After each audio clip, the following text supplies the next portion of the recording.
national, and local network of risk anticipator.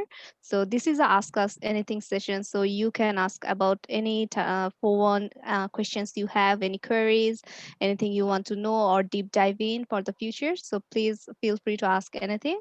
So some of the housekeeping rules I would like to introduce. If you can go to the next slide, please. So if I would like to request everyone to keep your microphone mute if you are not speaking, and if you have any questions, you can raise your hand or also pop it in the chat box.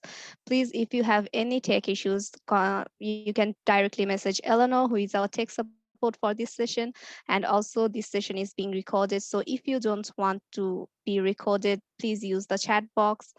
And please do feel free to drop your name and your organization name. And also we would like to request you to um, drop by your thought on anticipation in the chat box also, so that we can answer your thoughts or feed into those questions you have. So please feel free to use that the chat box as you like. Next slide, please, Megan.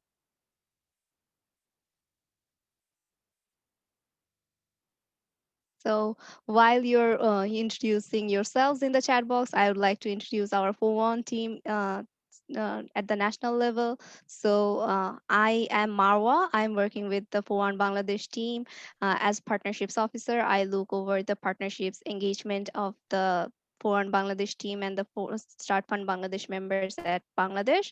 And I would like to request Seheno to introduce herself. Thank you, Marwa. Hello, everyone. I'm Sein, and I am the coordinator of the FOREWARN in Madagascar. I'm working with 6 NGO members of STAR Network and collaborating with some institutions from the government and from the private sector. Thank you. Anna, could you introduce yourself? Okay, hi. Good afternoon, everyone from the Philippines. I'm Anna Marie Dizon. I'm the ForOne coordinator and hosted by CARE Philippines. I am, well, as I said, I'm the coordinator. I'm coordinating with all 14 START Network members who are present here in the Philippines, and also with all of our network partners, the FBF core group, and also with the academe and other sectors who are involved in forecasting and doing risk analysis here in the Philippines. I hope that you will actively participate in our discussion this afternoon. Thank you. Thank you, Anna. Ashraf Bhai, can you go on to introduce yourself? Hello, everyone. This is Ashraf. Good morning and good afternoon, wherever you are. I think it fits with you. So I'm the coordinator for One Bangladesh. Very much happy to be with you all today to listen to you what can be really interesting for us. Thank you very much for attending again. Over. Uh, Thank you, Ashraf Bhai. Megan, can you go on to introduce yourself? Sure. Hi, everybody. Great to have you all here. I'm Megan. I am the Partnerships Advisor in START Network's Crisis Anticipation and Risk Financing team. And as you can see, I work very closely with Seheno, Anna, Ashraf and Marwa on our FOREWARN projects and also on the more wider global FOREWARN project that we have, which we'll talk about soon as well. So thank you for joining us. Yes, thank you, Megan. And I would also like to introduce Ed Parkinson, who is in our Start Network team. So Ed, if you could introduce yourself and some of your work you're doing. So, hello everyone, my name's Ed. Yes, I'm a risk analysis advisor in the team, and I work with Start Network members to mainstream anticipation in their work and support kind of the raising of anticipation alerts using forecasting analysis tools. Thank you so much, Ed. So if you have any questions to any of us, please do ask them directly or in the chat box. So I will hand over to Megan to uh, lead the session. So Megan, Thank over you. to you. Thanks so much, Marwa. And as Marwa mentioned as well, just to note that we had hoped we'd be able to spend some time introducing all of you as well, so that we can have an engaging discussion. But there's more than we expected, which is great. So please do add your name, your organization, and any key thoughts you might have on anticipation into the chat. But later on, there will be a chance, we'll stop sharing the slides and there'll be a chance for us to discuss and answer any questions.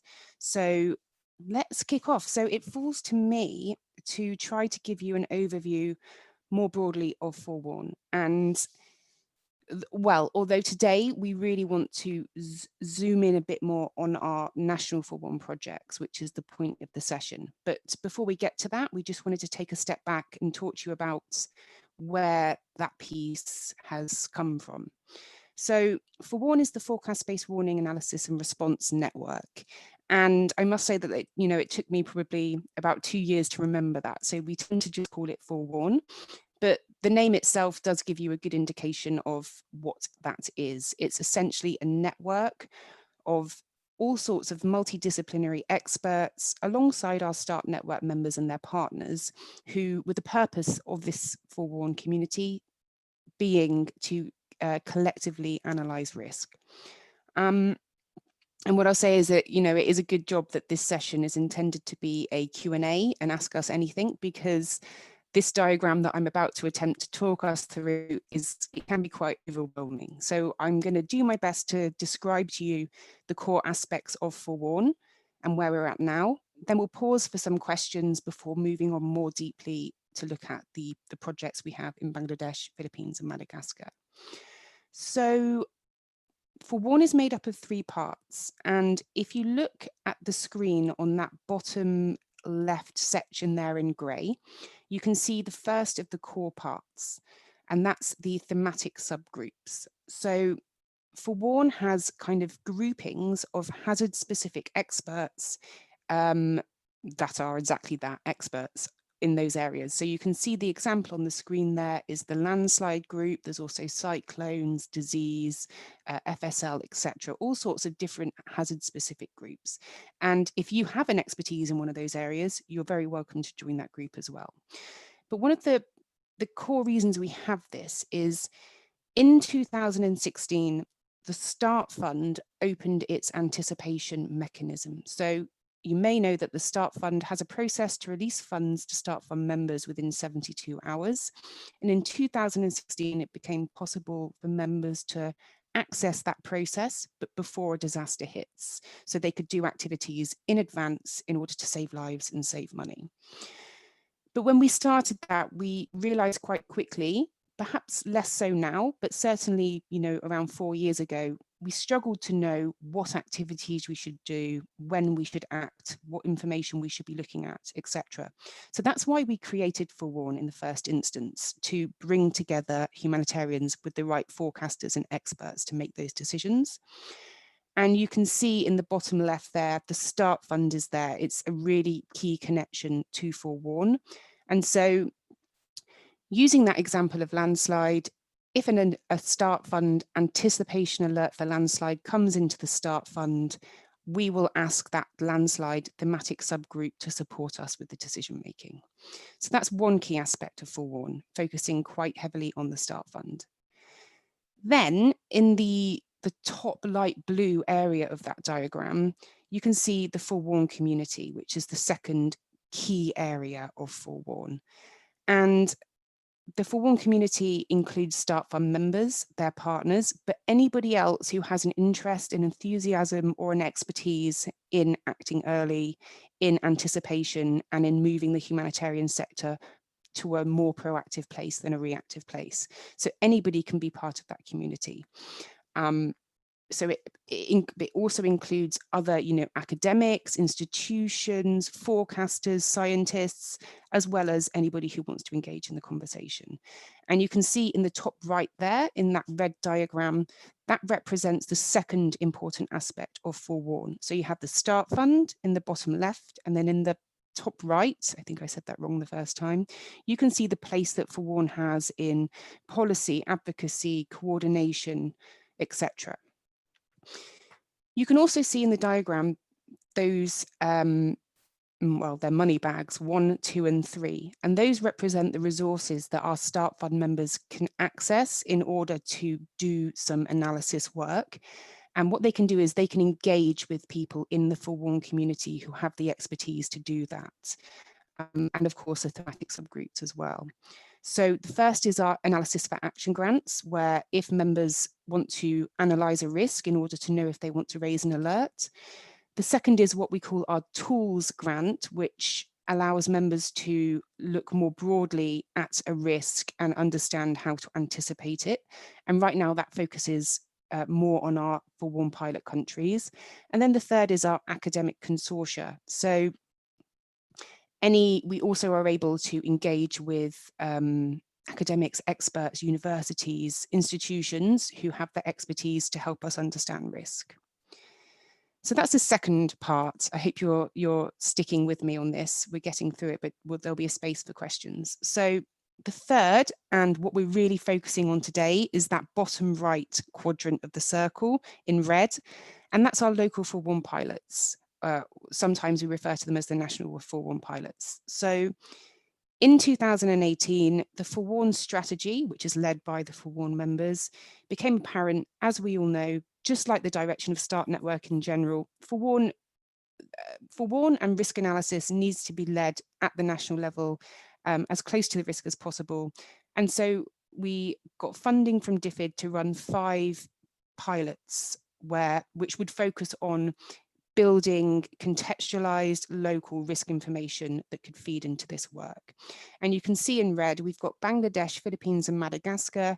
They've been running for about a year now, and the second 2 are likely to be DRC and Pakistan, and we're having those conversations to set those up now. And just finally, you can see that Bangladesh is highlighted as an example there. It looks quite similar to the global FOREWARN structure, where there's hazard-specific groups of experts. But also you can see in the diagram that when there is an alert in that location, those experts are engaged, and they can also coordinate with experts in the global groups as well to coordinate around risk. I'm going to move on now to the rest of the Q&A session. So really just to note that there's one final thing. We have quarterly global FOREWARN meetings which bring together everybody in all of these different sections of FOREWARN. But of course, we always run out of time. We never get the chance to look closely at the national FOREWARN projects. So we're going to do that today. And hopefully when we hear from the coordinators, you will see examples of these things that I've just discussed, and that will help to illuminate that to you. So we're going to pause here to see if anybody has any questions. And I suppose what we're asking you is, what questions did you have when you came into this session? Or any about what we've just discussed? And I think Mara is going to field the questions for us, or ask people to speak if they have any at this stage. There's no questions in the chat box yet, but please feel free. Yes, feel free to shout out if you have any. We have one from Noreen. Great question, Noreen. Can a member join the FOREWARN community, and who do we contact? Yes, absolutely. Oh, how can? We have an email address, which I had planned to put on here. I will type it into the chat box now. It's forewarn@startprograms.org. And yes, anybody who is part of a member can join. Anybody in any partner organization or anybody else can join the community. Anyone with hazard-specific expertise can join a thematic subgroup.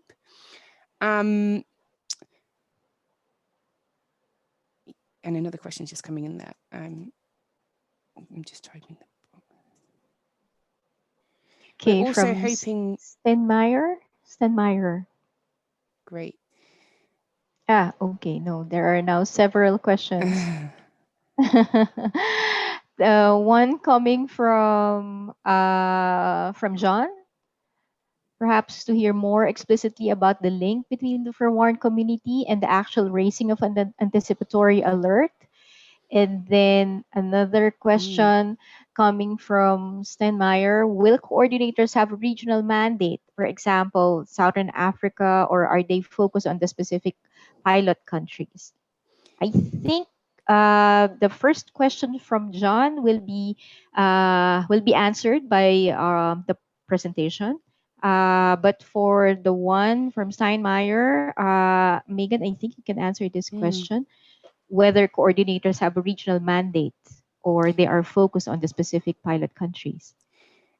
It's quite an easy answer, really. I'd just say that we're in a pilot phase, so we focused on the areas which had, lots of engagement or links to the Start network, Start fund alerts, maybe our other risk financing work, for example. But we often are thinking about how might be the best way to move forward. We found that engaging with members is really contingent upon having somebody in country to coordinate. So I'm not sure how that might work regionally, but we definitely are considering it. And we also would like to consider how that might link with the Start Fund regional advisors as well. Yeah, I just want to respond on John's question on the linking of foreign community and the actual raising of an anticipatory alert. We can give you an example of Bangladesh. In Bangladesh, we did we have our health expert community for one, that we actually produced the risk analysis on dengue, and it was requested by staff members who felt the importance of this work to be done. Then we did that, and we shared among with our staff members so that they feel themselves capacitated enough and well informed to raise the alert on right time, because everything was there in the analysis. When is the right time, how to do design the anticipatory action, these kind of things. So following our report, they actually raised the alert, and among the proposal, one of them actually got that award. So I think I answered John's question. Thank you. Great. There's also a question there about the activities of this group being contingent on the Start Fund pots. That's a really good question. It's something that we consider all the time. Of course, there needs to be funds available in order for an alert to be activated. The other funds to do with the analysis are, two of them are independent of the amount of money in the Start Fund pot. So there's still a space for Start Fund members, partners, and the FOREWARN initiatives to continue to coordinate around risk, and also the role that FOREWARN plays in coordination, taking part in REAP, in regional dialogue platforms, in the technical working groups, is just as core and important a component, giving members and partners and everybody in country space to advocate for acting early. And I think that that's what we're going to move on to hear more about now in the discussions. There are two more questions Okay, here. go on. Great. Okay, so one is a question regarding this. Has there been any changes to different engagement in the pilots or funding now that they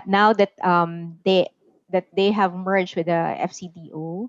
And the next question is, does FOREWARN also provide risk reduction solutions, or they just focus more on risk identification?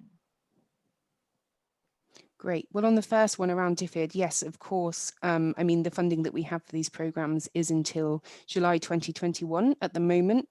And our resource mobilization team and our advocacy team are working really closely on the future of the projects. But the feedback that we've had is that the role of FOREWARN in feeding into all of the pillars of Start Network around localization, around new forms of financing, and around collective innovation is really pivotal to underpinning the direction that we're moving in, particularly for Start Fund, around bringing in local level decision making and contextual decisions that are and actions that are more appropriate for the context.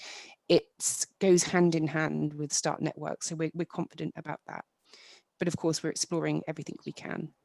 I can take the next one from the Mihir. So yes, Mihir, how we actually work in the field is we get the problems from the members who are working in the field closely with the community. Then we start talking to them to understand the problem and the risks very well. Then we start having the conversation with the expert communities and practitioners together to create a solid problem that can be solved together, and we do analysis on that to come up with the alternative solution that is feasible and kind of sustainable, considering the anticipatory actions. So we do in that way so that they feel the members feel really engaging and get find the real solutions to come up with their anticipatory action. Thank you very much for the question. Okay, and there's also a question. So one of the questions being addressed by Ed to the question from IDP. And then, okay, we are also working to demonstrate the evidence-based that anticipatory work is cost-effective use of funds as an approach, as it is cheaper to mitigate and prevent than to respond and build back. There is also this question, which I think I can answer, I can respond to. Is there any engagement with the Red Cross, Red Crescent to learn from or complement the work of forecast-based financing, or any other actors like UN OCHA, WFP, FAO, who are also joining forces for supporting the work of early action anticipatory approach? Yes, we are very much engaged with the FBF core group. In fact, well, I can speak in the Philippines, although I know that in Bangladesh they're also already starting the engagement with the FBF partnership. But in the Philippines, Start Network is one of the co-lead of the FBF Technical Working Group. It's considered one of the core group members of FBF in the Philippines. So we're directly engaging with Red Cross, with WFP, with FAO. In developing technical guidance, and also in doing direct advocacy work on anticipatory action with our counterparts in government. We are also developing the technical thematic sub-working group on the different elements of FBF in the Philippines, the triggers, early action, risk finance, and M&E. So yes, we are, and I know in Bangladesh that FBF is very active. They have made a case to do the surf activation for anticipation action for flooding in Bangladesh. So Uh, thank you. can I add a few points on that? Yeah, yeah, Fakri Mansoor. So in Bangladesh, what we are trying to make a good ecosystem of the anticipatory work. So we are not competing each other here, whether we are complementing. For example, Red Cross and Red Crescent is very much has very good examples and experiences on cyclone. WFP has experiences on flood, and Start Network with the FOREWARN is coming up with the anticipatory action on dengue and riverbank erosion for the first time. So we are not competing with the same hazard, but we are sharing our learnings. How can we scale up the anticipatory actions to reach out the most vulnerable, which actually are our main like objective of our anticipatory actions. Beside that, we regularly communicate each other. We share what we are doing and what we are planning to do together, so that each one of us can complement each other. Because in some cases we are a bit ahead of others, so we can share our experiences. In some cases, for cyclone and flood, they are ahead of us, so we are learning from them. So that's how we are actually trying to build a very a coherent ecosystem here in Bangladesh. Thank you very much for the questions. Also, there is a question I think Ed Quings can answer on by own one about the can you name the countries you're particularly lacking engagement in the 4-1 groups. Megan really dropped some of the answers, but she's asking Ed to really add on to that. So if Ed can answer that. The reason I thought Ed might have something to add in there was just that for the Global Start Fund, where we don't have FOREWARN pilots at the national level, we tend to seek out the engagement of our hazard thematic subgroups, I'd say, rather than necessarily country level information at the moment, but that's what we're moving towards. So I mean, Ed might have something more to add there. Yeah, I think at the global level we have quite a few across each hazard FOREWARN members who contribute, but we're always looking to get more localized, contextualized knowledge, which is obviously better quality for an anticipation alert, and also tapping into like the member, Start Network member kind of risk analysis communities that usually coordinate through the Start Fund Skype groups. And yeah, the engagement in those kind of varies country to country. Some country locations are quite engaged with horizon scanning and risk analysis, but less so in others. And we're trying to, while also doing this FOREWARN specific project, big part of my role is trying to work with members in all the other countries to try and improve the risk analysis and the tools that are available to conduct it in an anticipatory way.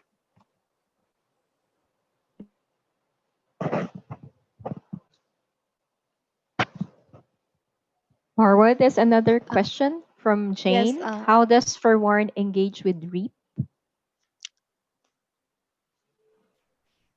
just if anyone wants to answer on that. Megan, you can, and Cool. I can compliment over there. So currently, right now, as REAP is, I guess, unfolding and building, we are, different people within the crisis anticipation and risk financing team take part in the different REAP working groups. And particularly for FOREWARN, we're really engaged around the marketplace group because we have similar ambitions to bring together, the right information with the right funds to the right people who are best placed to anticipate and act early. We're also working really closely with them on our advocacy and our general work and the direction we're going with. So I'd say that we engage really closely with them, and they also take part in our quarterly global FOREWARN meetings where we share updates, as do the Early Action Focus Task Force. If I may add also, I think recently we also inputted into the survey that was led by REAP by adding into the database of all of the various anticipation actions happening in the different FOREWARN countries. And at the same time, we also participated in the most recent, the London Climate Week, in the event that was hosted by REAP on climate change and saving 5 million people, which is the target of the REAP partnership. Thanks, Anna. All right. Is there any more? Or maybe No, we can continue? yes. Yeah, I think that's a good Yeah. idea. Great.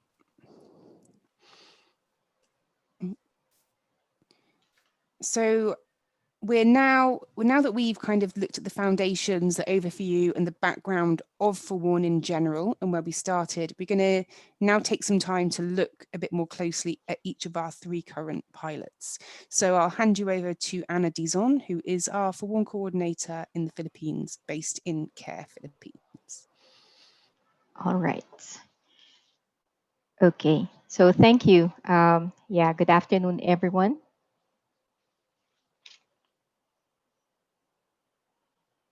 Okay, so FOREWARN Philippines is one of the youngest of the 3. Of course, I think Madagascar is the youngest of the 3 of us. But as you can see, 8 months into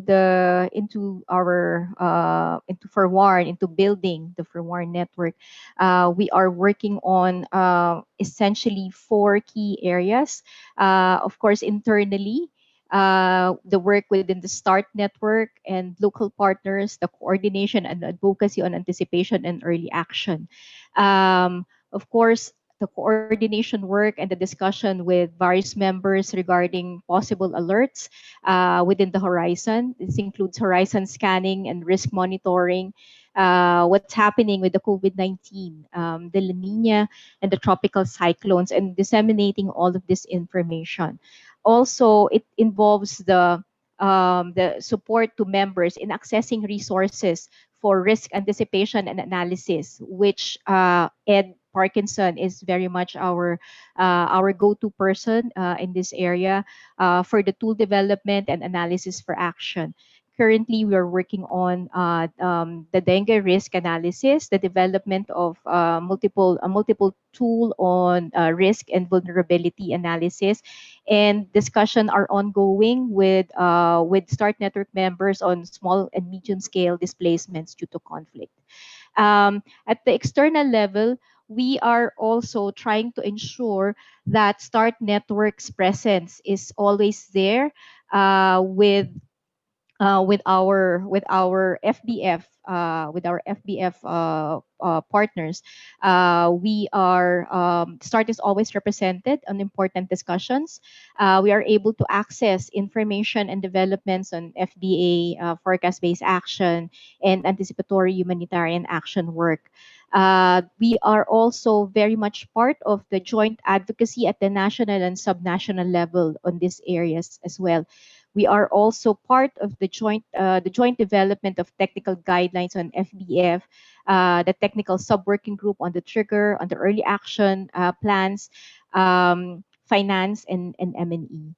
Um, and also, we are trying to connect all of the work that we are doing with the different risk analysis that are being undertaken by our partner. For example, the dengue risk analysis, which is only starting, but we are already connected with 510, with the Red Cross 510 in the Netherlands, who are also working on looking at epidemics, and dengue risk analysis is one of the key elements in their risk analysis. So we already have that cross collaboration and discussion with promises across the different groups to share information that we will arrive at, including recommendations. At the same time, of course, FOREWARN, at the core of FOREWARN is the building of network of experts.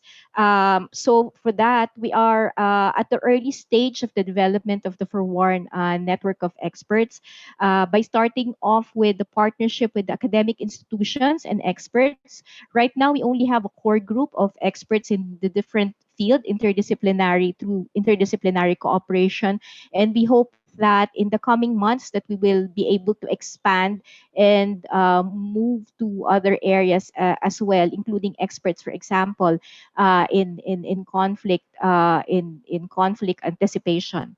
We are also in the process of developing the risk anticipation agenda of the FOREWARN Philippines core group and the development of a community of practice.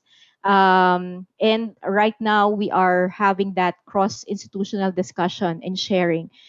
In fact, many of our core group members were able to take part as part of the core group through our COVID-19 projection online discussion that started that took place in April of this year. We also conducted public forum on the COVID projections and impact in the other spheres, anticipatory action discussion group sessions on risk finance, Lahar risk. It's not only start start network finance projects that we are promoting. We are also promoting other projects and other anticipatory action in interventions. For example, the Be Ready project of Oxfam that they have shared with us to be able to increase. We know that the learning curve for anticipation action is quite steep, so we have to take all the different examples that will allow our members to be able to have a better understanding of the different phases and facets of anticipation action.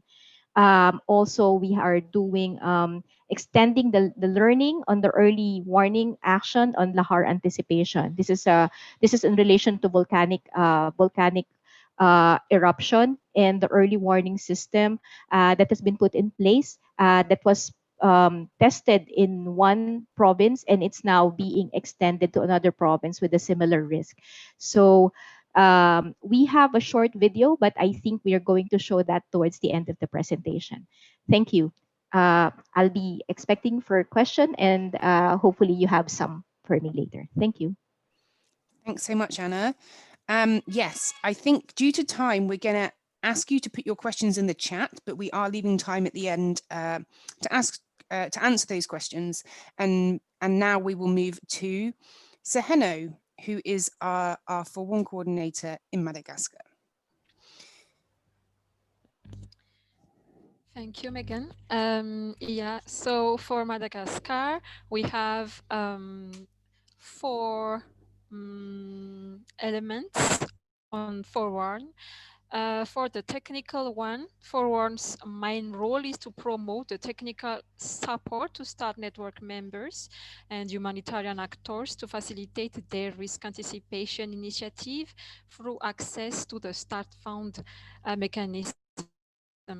The support consists of providing members with a tool to make a decision to act or not to act in the face of a looming hazard. The tool will allow members to assess the level of intensity of a cyclone combined with the level of vulnerability of areas traced in the likely pathway on the cyclone in relation to population density and other elements.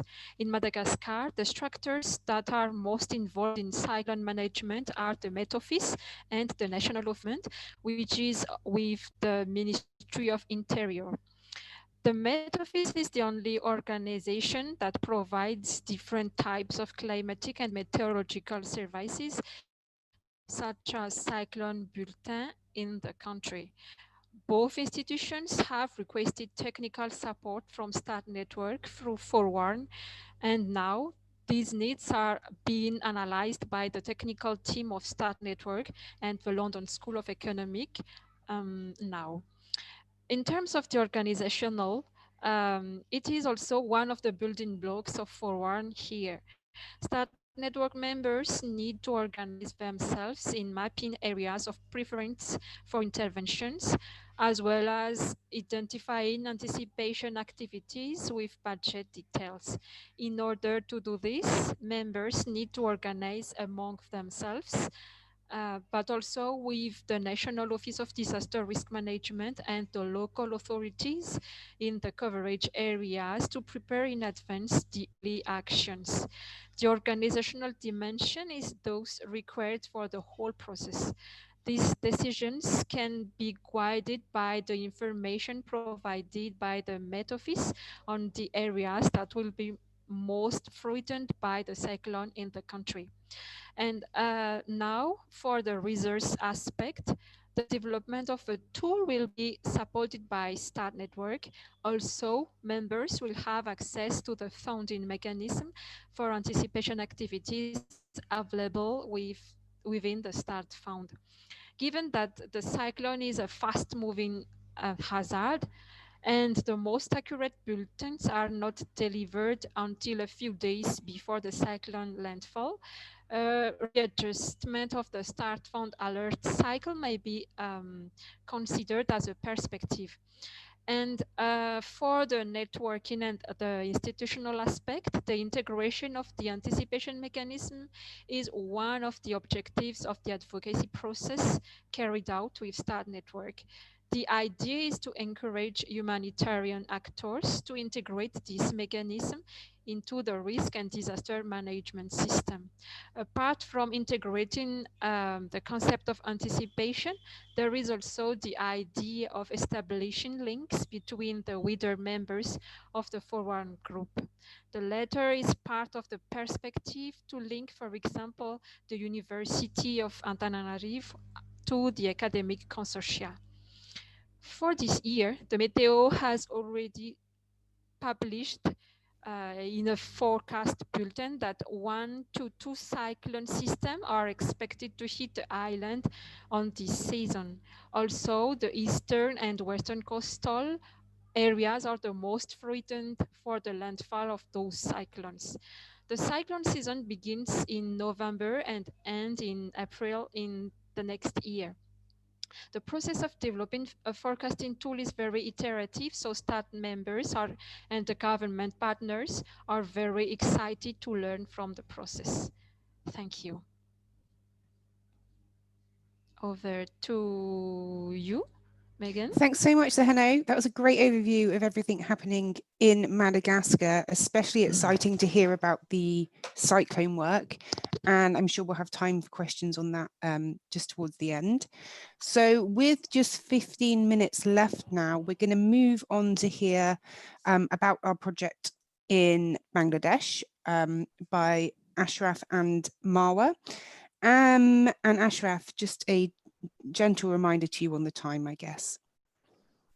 Thank you very much, Megan. So, yeah, so basically we'll be talking about the building blocks and its interaction throughout our learnings and experience for the last 1 year, where we have been able to establish three expert group and did 2 risk analysis and have three anticipation projects in the field in Bangladesh. So we are kind of having all the parts together. Now we are fixing up to make a very proper framework for FOREWARN to move together with other partners, the staff member partners and non-staff member partners.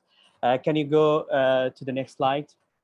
Let's have a look like what we have been doing that would help us to understand the situation.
Did that play okay for everybody?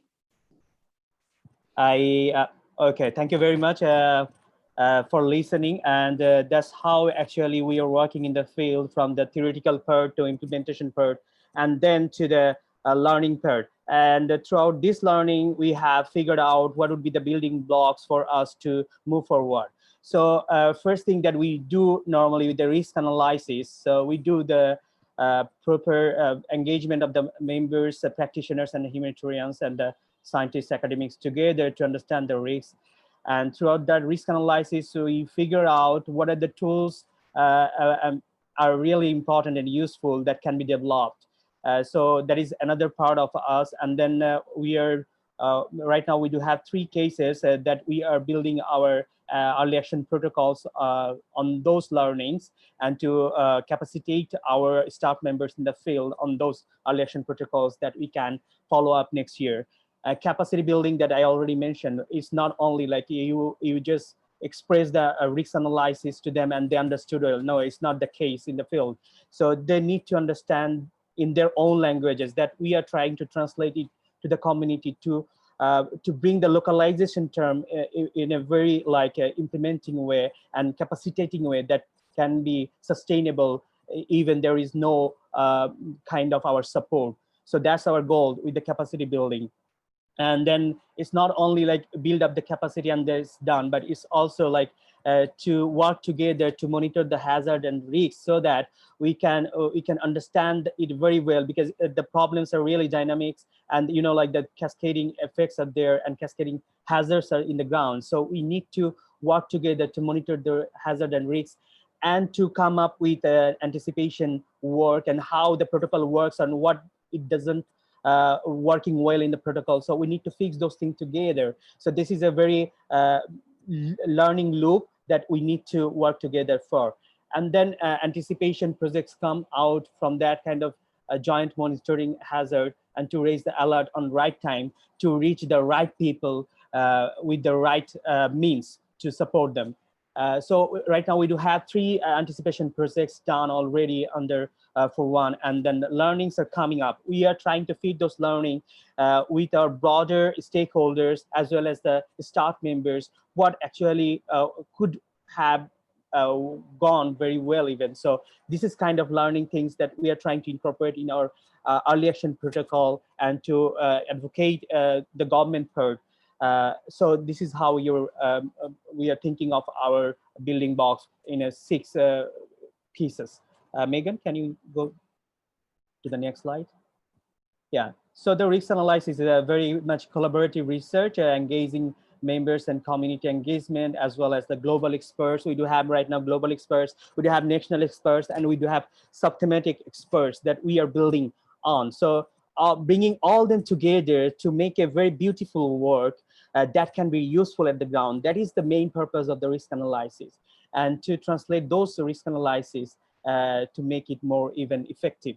And along the line that I already mentioned, like tools are very important. Sometimes members feel there are no tools that they can use immediately, not only for anticipation, but also for a response side. So tools and early action protocols help in the anticipatory part as well as the response part. So we are trying to make a very good bridge of anticipation and response in the future in Bangladesh scenario. Next, Megan. Yeah, capacity building is a very important. We do have right now 47 staff members. They express their interest to know this anticipation very well, because it's a very response side, the traditional practices. So they want to know how they can use the forecast information in a very nice way. So they need that capacity, and we really very much keen to give them those kind of capacity to be embedded within their systems. And when there will be enough capacity, that will also help to monitor the risks together that we want to do and that we were facing last year. Like they are not that much capacitated to monitor the risks. Megan, next, please. Yeah. So right now we do have anticipation projects, as I mentioned earlier. Like we are not competing with Red Cross, Red Crescent, WFP. They are working in different with different hazards, and we are very much on other hazards. For example, the health hazard, landslide, riverbank erosion already, and we do have more in the coming, like cold waves that we are working on right now. So we do have this kind of anticipation process, and it gives a lot of information that is really valuable for the anticipatory action in the coming decades. So that is really important, I think, and we are trying to share our learnings, and we want to learn from you people who are sitting around the world and doing very fantastic work. So we want to connect those dots together to build a better world where we can not only save lives and assets, but also can protect lives. Thank you very much for listening, and you're welcome to ask any questions. Thank you very much again.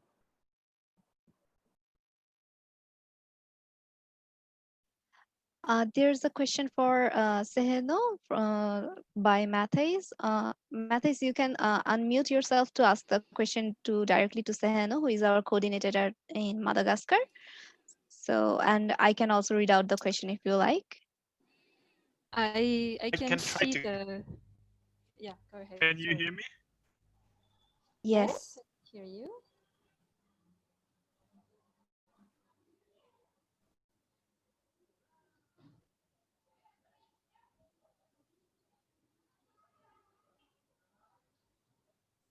Can you hear me? Yes, we can hear you, Matthias. Okay, perfect. I was just wondering, because one of the projects in anticipation and connected to FOREWARN that we are closely following as Federal Foreign Office and supporting is this anticipation of drought pilot of Welthungerhilfe, WHH. And I was wondering how this is connected, progress is going, and how FOREWARN is involving other members in that one. Thank you. Thank you, Matthias. So, firstly, the WHH is now about to launch the phase 2 of the initiative in the south part of the country, where the drought is really intense now in the country. And this week they are about to launch the technical aspect on the EAP within the partners from government and the other stakeholders like the United Nations, the WFP team, and also they are waiting for the official launching on the initiative, which might have take a place sooner. And the link between the FBF and the FOREWARN is that we do have some now the monitoring that they are doing now within the system that they are setting in place. They are including members, I mean the START network members in the system. So the START network members are playing some operational role on that, and they are playing the technical aspect on that. I don't know if I have replied to your question well, or would you need any more information on that?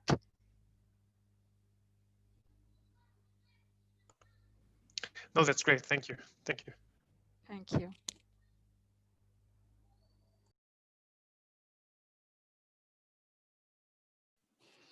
Any other questions from anybody?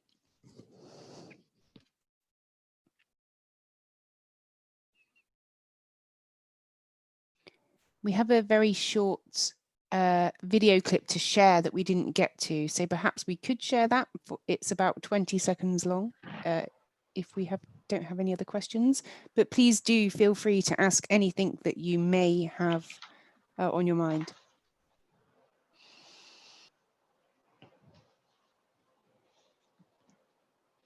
Actually, we have some questions for each other, right? Saheno and Ashraf. Yeah. And I think, yeah, so I think I would, shall I field the first question? Okay, please do so. This one is addressed to Seheno actually. Seheno, how is the FOREWARN initiative being perceived by actors in Madagascar? Since of course since you're the one there, so that we can also share it with our participants. Thank you, Anna. So in the beginning of the process, people understood the concept of anticipation as a concept of mitigation, which is implemented before the announcement of any disaster around the country. And also the actors understood the concept as an early warning system allowing for early responses. And now within many exchange with actors and the humanitarian partners, and we also within the FOREWARN group information, people here are starting to perceive the anticipation action as really the action that we have to implement just between the time that we heard about hazard around and the time that the hazard is really happening in the country. I don't know what is existing in your country, in Philippines and in Bangladesh.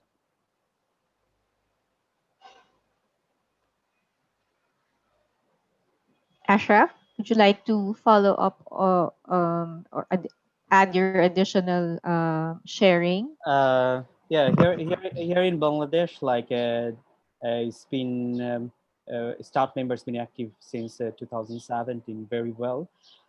So they know about the start very well. So it was very easy for us to inform them what we are actually trying to do, and then they actually had that interest of understanding the risk and analysis very well, because that also helps them to mobilize their resources very effectively. So when we approach them, they actually very welcome us to be with us on the board. Yeah, thank you. All right. And I saw that Ashraf has sent me a question regarding did you find any leverage of risk analysis and what is that about? I think risk analysis is something that that is also that requires investment, and not all organizations, agency, both humanitarian organizations and government, especially at the subnational level, are able to do. I think the risk analysis that we bring as part of the work of FOREWARN gives us that leverage when we come together, when we come in a particular area, to be able to address the risks that are there, and that information is not readily available, or that that allows government to be able to respond early and smarter as well. So, for example, the risk analysis on lahar risk anticipation was a very good entry point, which leverage us, gives us a very good position to engage with the subnational organization at the provincial level. I understand also that in the case of Bangladesh, I'm sharing the experience of Bangladesh, the way that the dengue risk analysis has provided, given leverage to START network members to directly engage with municipal governments at the city level. No, just like what Ashraf has shown in their video, to be able to offer the right solution and the right timing when early action can be done to anticipate or to prevent dengue outbreak in Bangladesh, in the city of Dhaka, in the parts of Dhaka. Also, we are by other organizations, expert organization, knowing that we are doing something, they are readily opening up the information and the researches that they are doing with us, with the hope that there will be more learning exchanges of the findings and recommendations regarding early action protocols, and whether their findings and our findings can validate each other. So I think that's a very good way that we are starting with our FOREWARN and with our technical partners at this early. Okay. So Likot is asking, please, what is the replication for other province? Could not hear properly. Okay. So in the Philippines, the Lahar Risk Anticipation Project was conducted in the area where Mayon volcano is, and that is the province of Albay. So this is one of the most active volcanoes in the world. Almost every 2 years, it explodes, and the Lahar deposits along the foot of the volcano provides a real hazard and risk to people along the Lahar path. So by doing the Lahar Risk Anticipation Project, we were able to support the local government in developing early warning systems, and also in amending and updating their contingency planning for Lahar risk.